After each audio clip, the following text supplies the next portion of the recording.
Bismillahirrahmanirrahim. Assalamualaikum warahmatullahi wabarakatuh. Saya kira berita kali ini cukup menarik ya. Yang saya highlight hari ini, yang akan saya sampaikan adalah salah satu kabar munculnya terkait pemilihan wali kota, bupati, dan gubernur yang akan dipilih oleh DPRD.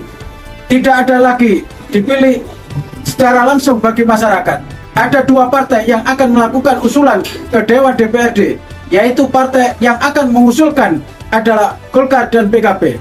Kemarin melalui rapat Partai Golkar, yaitu Rapimnas, menghasilkan Partai Golkar mengusulkan supaya kepala daerah, gubernur, bupati, dan wali kota tidak lagi dipilih rakyat. Biar permainan politik uang atau dikenal dengan menghambur-hamburkan uang, tetapi diaminkan juga dengan Partai PKB. Kata PKB, pemilihan kepala daerah sebaiknya dipilih oleh DPRD. Banyak sekali argumen-argumen di ruang publik cukup menarik. Apalagi PKB sebaiknya pemilihan gubernur langsung dipilih oleh presiden, sedang bupati atau wali kota dipilih oleh DPRD aja.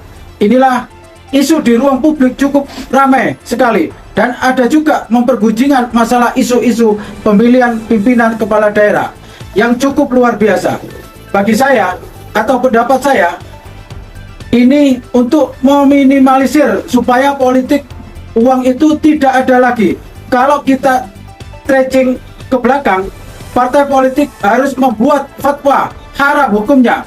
Politik uang agar di akar rumput bawah tidak ada lagi menggunakan uang atau gontok-gontokan. Apalagi banyak yang pecah belah di masyarakat.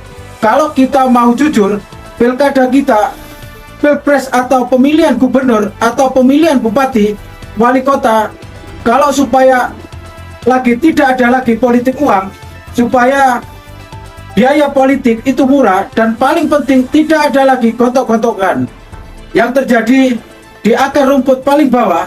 Menurut saya ini sangat sulit diberantas. Apalagi di masyarakat banyak yang ngomong kalau tidak ada uangnya tidak akan dipilih. Inilah pernyataan-pernyataan dari masyarakat sulit dihilangkan. Apalagi elit-elit kita, tokoh-tokoh masyarakat, dan seterusnya suka memecah belah masyarakat untuk mendukung salah satu calon yang ditentukan oleh partai-partai. Seharusnya bagi saya, partai politik yang membenahi politik uang, membenahi ongkos politik bisa ditekan. Juga masyarakat jangan diadu-adu dan diprovokatori. Karena kalau kita jujur, semua kunci persaingan politik di negara kita adalah muaranya di partai politik. Coba cek semua calon pemilihan itu asal dari partai politik. Bahwa kan tim sukses dan relawan dari partai politik, menurut saya agak sulit di negara kita kalau menghilangkan politik uang.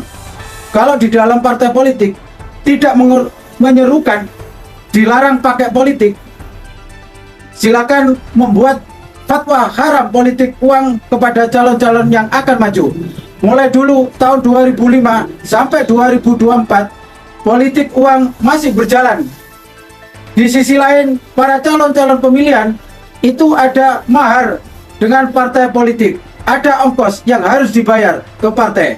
Tidak ada lagi dengan lillahi ta'ala, ada biaya yang harus mendapat dukungan atau rekomendasi dari partai. Jujur aja, kalau kita menggunakan teori supply demand, masyarakat kita guyup, tenang dan damai. Semua itu kembali ke partai politik. Masyarakat kita adalah saling sahaja, bangun silaturahmi dan gotong royong. Tetapi kalau mulai menghadapi pemilihan pilpres, pilkada, ini mulai perpecahan. Itu terasa karena provokasi ini mulai dari tim sukses. Karena asal mula masyarakat tidak ada lagi pemilihan. Masyarakat tenang-tenang aja. Tidak ada perpecahan-perpecahan di akar rumput yang terbelah. Tetapi kalau relawan tim sukses bermunculan, itulah masyarakat mulai dibenturkan dengan narasi-narasi untuk membenturkan demi kepentingan politik tertentu. Melihat di ruang publik, sebenarnya masyarakat tidak pedulikan dari partai apa, dari warna apa, dan siapa orangnya. Masyarakat tidak peduli, tenang-tenang aja. Kalau tidak ada yang mempengaruhi, jadi sebenarnya kalau argumentasinya soal politik uang yang brutal, soal ongkos politik cukup mahal, tidak lagi dipilih dengan DPRD. Saya kira kuncinya di partai politik. Jika kalau mengembalikan demokrasi, kita di daerah partai politik harus melarang atau menghimbau kepada calon-calon yang akan maju di pilkada. Jadi rakyat itu tidak ada hal penting. Rakyat itu sebatas ornamen, tidak lagi bisa menentukan siapa yang menjadi kepala daerahnya. Itu dipilih segelintir orang yang ada di DPR.